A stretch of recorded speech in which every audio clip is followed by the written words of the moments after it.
Breaking news చూద్దాం. Kaleshwaram commission మూడో రోజు విచారణ ముగిసింది. ఇవాళ 15 మంది ఇంజనీర్లను విచారించారు కమిషన్ చీఫ్ జస్టిస్ చంద్రఘోష్. ఈ సందర్భంగా ఇంజనీర్లపై కీలక వ్యాఖ్యలు చేశారు. నిజాలు దాచడానికి ప్రయత్నం చేసినా బయటకు తీస్తామన్నారు. చూసినా చేసిన పనులను చెప్పడానికి ఎందుకంత భయం, తప్పించే ప్రయత్నం ఎందుకు చేస్తున్నారని ప్రశ్నించారు జస్టిస్ చంద్రఘోష్. మీరు చేసిన పనులను కేంద్రంపై నెట్టే ప్రయత్నం చేయవద్దని సూచించారు. డెడికేషన్తో పని చేస్తే ఎందుకిలా జరుగుతుందని ప్రశ్నించారు ఆయన.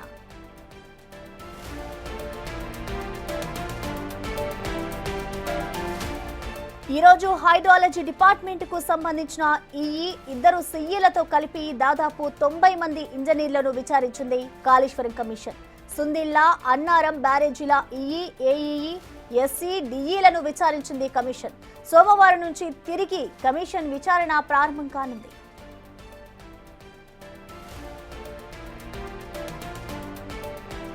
అయితే ఈ రోజు జరిగిన విచారణలో పలు కీలక విషయాలు బయటపడ్డట్టుగా తెలుస్తోంది. 3 బ్యారేజీలలో నీటి లభ్యత అంశంలో నిర్మాణ సంస్థలే టెస్టులు చేసుకున్నాయని, టెస్టుల నివేదికలు పూర్తి కాకముందే బ్యారేజీల నిర్మాణం మొదలుపెట్టినట్లు కమిషన్ ముందు చెప్పారు హైడ్రాలజీ ఇంజనీర్. అంతేకాదు అన్నారం, సుందిల్ల బ్యారేజీలలో లొకేషన్స్ మార్పులు జరిగినట్లుగా వివరించారు. అయితే అఫిడవిట్లో చెప్పిన చేర్చిన అంశాలు ఫీల్డ్లో కనిపించడం లేదని, ఇంజనీర్లు డెడికేషన్తో పనిచేస్తే ఎందుకు బ్లాక్స్ దెబ్బతిన్నాయి, కొట్టుకుపోయాయని ఇంజనీర్లను ప్రశ్నించింది కమిషన్.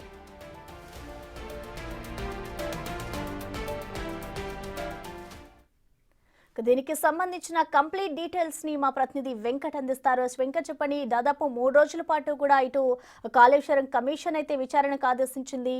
ఇటు ఇంజనీర్లను ఇప్పటి వరకు చేసిన విచారణలలో అసలు అధికారులు ఎలాంటి విషయాలని వాళ్ళు బయటకు తీసుకొచ్చారు, మొత్తంగా వాళ్ళ దగ్గర ఉన్న డేటాకి సంబంధించిన డీటెయిల్స్ ఏంటి వెంకట్? ప్రసన్న, 3వ రోజు కాళేశ్వరం కమిషన్ విచారణ ముగిసింది. ఇవాళ దాదాపు 15 మంది అధికారులను విచారించింది. ఈ 3 రోజుల పాటు మొదటి రోజు 18 మంది, నిన్న ఒక 16 మంది, ఇవాళ ఒక 15 మందిని విచారించిన కమిషన్ కీలక డేటా సేకరించింది. ఈఈఈ నుంచి డిఈఈ, అట్లనే ఎస్సీలు, సిఈలు వీళ్ళందరినీ కూడా విచారణ చేపట్టి కీలక డేటా సేకరించింది. ఇవాళ మరో 15 మందిని విచారణ చేపించినటువంటి నేపథ్యం ఉంది. మొత్తం ఏఈలు, అన్నారం టు సుందిల్లా ఈ 2 బ్యారేజీలకు సంబంధించి ఏఈఈలు, సిఈలు విచారించినటువంటి నేపథ్యం ఉంది. ప్రధానంగా హైడ్రాలజీకి సంబంధించి కాళేశ్వరంలో చాలా కీలక పాత్ర పోషించింది హైడ్రాలజీ అనేది. హైడ్రాలజీకి సంబంధించి 3 అధికారులను ఇవాళ విచారించింది. అందులో శంకర్ నాయక్ ఈయన సిఈగా పనిచేస్తున్నారు హైడ్రాలజీకి సంబంధించి కాళేశ్వరం ప్రాజెక్టు నిర్మాణంలో హైడ్రాలజీ అనేది భూగర్భ జలాల సంబంధించిన అంశం. అక్కడ వాటర్ ఎంత ఉంటుంది, ఎంత ఫ్లోటింగ్ వస్తుంటుంది, అక్కడ వాటర్ నిల్వ ఎంత ఉంటుందనే దాని మీద కీలకంగా హైడ్రాలజీ ఇంజనీర్లు పరిశోధన చేస్తారు. కానీ ఇక్కడ ఈ కాళేశ్వరం విచారణలో మాత్రం కొన్ని కీలక అంశాలు బయటపడుతున్నాయి. కేంద్ర సిడబ్ల్యూసి సెంట్రల్ వాటర్ కమిషన్కి సంబంధించిన ఆధీనంలో ఒక హైడ్రాలజీ డిపార్ట్మెంట్ ఉంటుంది. తెలంగాణకు సంబంధించిన ఒక హైడ్రాలజీ డిపార్ట్మెంట్ ఉంటుంది. సెంట్రల్ హైడ్రాలజీ రాష్ట్ర ప్రభుత్వం, గత బీఆర్ఎస్ ప్రభుత్వం ఇరిగేషన్కి సంబంధించిన డిపార్ట్మెంటు సెంట్రల్ హైడ్రాలజీ డిపార్ట్మెంట్కు అప్పీల్ చేసుకున్నది. ఇక్కడ వాటర్ నిల్వ ఉంది, ఇక్కడ మాకు అనుమతులు ఇవ్వాలి హైడ్రాలజీకి సంబంధించింది అని.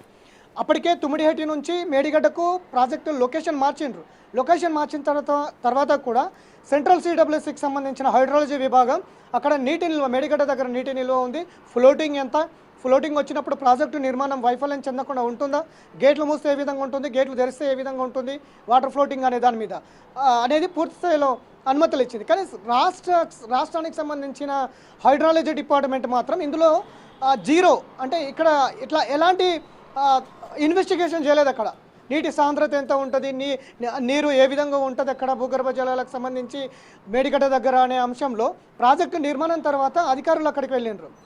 ప్రాజెక్టు నిర్మాణం తర్వాత అధికారులు అక్కడికి వెళ్ళి అక్కడ నీటి శాతాన్ని టెస్ట్ చేసిండ్రు. అంటే ఇంత వైఫల్యం ఉంది ఇక్కడ. రాష్ట్ర అధికారులు అక్కడికి ఎందుకు పోలేదు? కనీసము ఇక్కడ సిఈగా ఉన్నారు ఆయన, సిఈ కూడా వాట్ ఈజ్ డిజైన్ ఫ్లడ్ అంటే కూడా సమాధానం చెప్పలేని పరిస్థితుల్లో అధికారులు ఉన్నారు. గత ప్రభుత్వం ఆదేశాలు మాత్రమే పనిచేసినాయి. ఇక్కడ ప్లానింగ్ లేదు, డిజైనింగ్ లేదు, ఏది లేదు అనేది స్పష్టంగా అధికారుల నుంచి మనకు అర్థమవుతున్నటువంటి నేపథ్యం.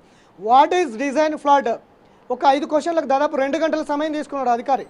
దాంతోపాటు what is water availability study and what is the purpose, అంటే అక్కడ వాటర్ అవైలబిలిటీ ఎంతవరకు ఉంటుందని మీరు స్టడీ చేసిండ్రు, ఏ పర్పస్ కోసం చేసిండ్రు, ఇట్లాంటి అంశాల్లో స్పష్టత లేదు అధికారుల దగ్గర, కనీసం రికార్డ్స్ కూడా లేవు. టెక్నికల్ సంబంధించిన అంశంలో కావచ్చు, క్వాలిటీ కంట్రోల్కి సంబంధించిన అంశంలో కావచ్చు, ఇటు వాటర్కి సంబంధించిన అవైలబిలిటీ అసలు ఎన్నిసార్లు పోయిండ్రు, ఇట్లా రికార్డ్ బుక్స్ కూడా లేవు. చాలా మటుకు రికార్డ్ బుక్స్ మిస్ అయినాయి. కీలక డిపార్ట్మెంట్లకు సంబంధించి క్వాలిటీ కంట్రోల్ డిపార్ట్మెంట్కి సంబంధించి రెగ్యులర్ రికార్డ్ బుక్స్ లేవు, అవి మిస్ అయినాయి. ఎక్కడ మిస్ అయినాయి అనేది కూడా తెలియాల్సి ఉంది. ఇట్లా కమిషన్ అడిగే ప్రశ్నలకు మీరు హైడ్రాలజీకి సంబంధించి వాటర్ అక్కడ ఎంత అవైలబిలిటీ ఉంది, మీరు ఏ విధమైనటువంటి టెస్టులు చేసిండ్రు, మీ దగ్గర ఏమైనా ఆధారాలు ఉన్నాయా, లెటర్లు ఉన్నాయా, ఇదంతా కూడా ఎలాంటివి హైడ్రాలజీ డిపార్ట్మెంట్కి సంబంధించి లేవు అనేది స్పష్టంగా కమిషన్ కూడా చాలా సీరియస్గా నేనే నేరుగా మీ మీద యాక్షన్ తీసుకుంటాం, మీరు నిజాన్ని తప్పుదారి పట్టిస్తే మాత్రం ఊరుకునేది లేదనేది మరొకసారి అధికారులకు గుర్తు చేసినటువంటి నేపథ్యం కనిపిస్తూ ఉంది. కాబట్టి ఇట్లా ఆయా డిపార్ట్మెంట్లకు సంబంధించిన అంశాలన్నీ కూడా చెప్పడానికి ఇబ్బంది పడుతున్నటువంటి నేపథ్యం, దాన్ని తప్పించుకునే ప్రయత్నం అంటారా, లేదా చెప్పకూడదని అనుకుంటున్నారా, అధికారులందరూ కూడా ఒకే మాట మీద ఉండాలనుకుంటున్నారా, లేదంటే అధికారుల వెనకాల ఎవరైనా ప్రమేయం ఉందా, ఇట్లాంటి అంశాలు కూడా బయటికి రావాల్సిన అవసరం ఉంది.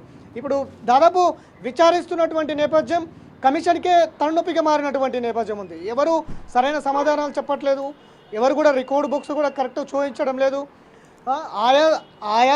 ఆయా శాఖకు సంబంధించి ఇంజనీర్కు ఆయనకు సంబంధించి డిపార్ట్మెంట్కి సంబంధించిన అవగాహన లేదు.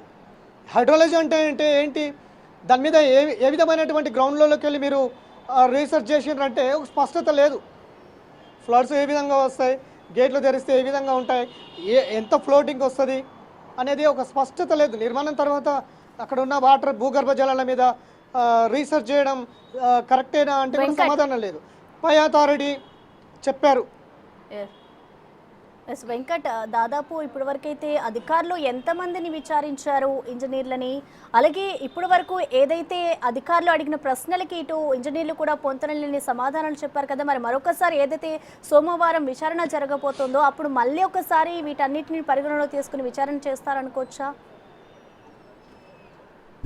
ఖచ్చితంగా ఇప్పటివరకు 90 మందిని విచారించింది. బహిరంగ విచారణలో 90 మంది అధికారులని విచారించింది. ఈఎన్సీ నుంచి ఏఈ వరకు, పై స్థాయి నుంచి కింది స్థాయి వరకు ఫీల్డ్ లెవెల్లో ఉన్న ఇంజనీర్లను కూడా దాదాపు 90 మందిని రోజు మరికొంతమంది ఇంజనీర్లను కూడా పిలిచే అవకాశం అయితే స్పష్టంగా కనిపిస్తుంది. కాసేపటి క్రితమే వెదిరే శ్రీనివాస్, కేంద్ర జలశక్తి శాఖ సలహాదారుగా ఉన్నటువంటి వెదిరే శ్రీనివాస్ కూడా అఫిడవిట్ దాఖలు చేశారు కాళేశ్వరం పైన. కాళేశ్వరంకి సంబంధించిన అంశాలు కూడా పలు జరిగిన అవకతవకల మీద ఆయన గతంలోనే బయటపెట్టిన నేపథ్యం ఉంది. దానికి సంబంధించి కూడా ఆయన అఫిడవిట్ వేసిండ్రు. గత ప్రభుత్వము కాళేశ్వరం ఏదైతే తప్పిదాలు జరిగినాయో, లీకేజీలు అవుతున్నాయో, మేడిగడ్డ, అన్నారం, సుందిల్ల ఈ 3 బ్యారేజీలకు సంబంధించి గ్రౌండ్ లెవెల్లో లీకేజీలు అవుతున్నటువంటి గుంతలను పూర్తి చేసినటువంటి నేపథ్యం ఉంది. ఇప్పటివరకు ఎన్డీఎస్ఏ రిపోర్ట్ రాలేదు. ఎన్డీఎస్ఏ రిపోర్ట్ కోసం కమిషన్ వెయిట్ చేస్తుంది. గత ప్రభుత్వం ఏమో తప్పిదాలు జరిగినాయి, గుంతలు మొత్తం కూడా పూర్తి చేసినటువంటి నేపథ్యం ఉంది. అక్కడ టెక్నికల్గా ఏం జరిగింది అని తెలుసుకోవడానికి అవకాశం లేదు. పూర్తిగా గ్రౌండ్ లెవెల్లో డేట్ అంతా కూడా మిస్ అయింది. ఇప్పుడు ఫిజికల్గా టెస్ట్ చేయాలన్నా కూడా ఇప్పుడు మళ్ళీ ఫిజికల్గా టెస్ట్ చేయాలి. అసలు గ్రౌండ్ లెవెల్ ఏం జరిగింది, ఎందుకు గుంతలు ఏర్పడినాయి, ఎందుకు లీకేజీలు అవుతున్నాయి, మేడిగడ్డ ఎందుకు కురింగిపోవాల్సి వచ్చింది, ఇవన్నీ ఇప్పుడు ఫిజికల్గా విచారణ టెస్టులు చేయాలి. ఎందుకంటే గ్రౌండ్ లెవెల్లో పూర్తిగా దాన్ని ఆ డేటా అంతా కూడా పూర్తిగా మూసేసినటువంటి నేపథ్యం, అది ధ్వంసమైన ఆ డేటా ఇప్పుడు లేదు. ఇప్పుడు ఆ పూర్తి స్థాయిలో కాళేశ్వరం పైన పూర్తి స్థాయిలో నివేదిక ఎన్డీఎస్ఏకి పంపిస్తే ఎన్డీఎస్ఏ 3 నెలల్లో నివేదిక పంపిస్తుంది. కానీ గత ప్రభుత్వం అది చేయలేదు. ఎక్కడైతే లీకేజీలు అయినావో అవంతా కూడా పూర్తి చేసే పనిలో ఉంది, బయటికి రాకుండా. కాబట్టి ఇదంతా కూడా జరిగింది అనేది వెదిరే శ్రీరామ్ చెప్తున్నారు. అంటే ఇదంతా ఒక ప్లాన్డ్ ప్రకారంగా జరిగిందనేది కూడా స్పష్టమవుతుంది. కాళేశ్వరం పైన కేవలం ఒక సోషల్ మీడియా వేదికగా గ్లోబల్ ప్రచారం చేసుకున్నారు. పదే అదే చెప్పిన వల్లనే అట్లా జరిగిందనేది కూడా విశ్లేషకులు చెప్తున్నటువంటి మాట. కాబట్టి ఇదంతా కూడా మరొకసారి రివ్యూ చేసే అవకాశం అయితే కనిపిస్తుంది. పూర్తి స్థాయిలో అందరు అభిప్రాయాలు చెప్తున్నారు. ఒక ఫాల్స్ ప్రాజెక్టు ఎవరు చేయమని నియమ నిబంధనలు లేకుండా ఒక ఫాల్స్ ప్రాజెక్టును కట్టారనేది కూడా అధికారులు నేరుగా చెప్తున్నారు అభిప్రాయాలు కమిషన్ ముందర. కాబట్టి ఇప్పటి వరకు 90 మందిని విచారించింది. సోమవారం నుంచి మరికొంతమంది విచారణ చేసే అవకాశం అయితే స్పష్టంగా కనిపిస్తుంది. ఆ తర్వాత ఫర్దర్ బ్యూరోక్రాట్స్కి వెళ్తారా లేకపోతే పొలిటికల్ యాంగిల్గా వెళ్తారా అనేది అయితే తేలాల్సి ఉంది Prasanna. Okay Venkat, thank you.